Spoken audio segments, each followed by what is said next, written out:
Kasus positif COVID-19 di Kabupaten Bangli terus bertambah.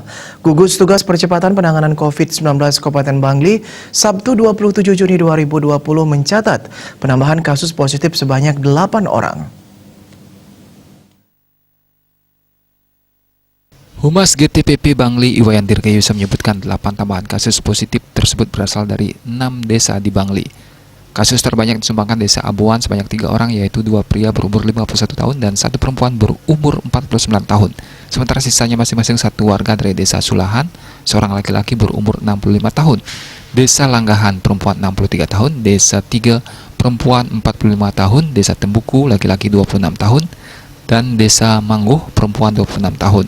Ketiga warga dari desa Abuan yang terkonfirmasi positif diduga terpapar akibat sempat kontak erat dengan pasien nomor 130. Pasien tersebut berasal dari Abuan Kangin, desa Abuan.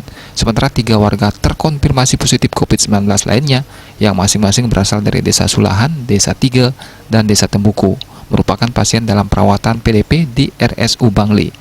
Warga asal desa Langgahan yang terkonfirmasi positif diduga terpapar virus karena sempat kontak erat dengan pasien positif nomor 114 yang diketahui sebagai nakar migran. Seorang warga dari desa Mangguh yang terkonfirmasi positif merupakan PDP di Rumah Sakit Ganesha Gianyar. Sebagai tindak lanjut dari adanya penambahan kasus positif tersebut, gugus tugas akan melakukan tracing kontak di lingkungan 8 warga itu.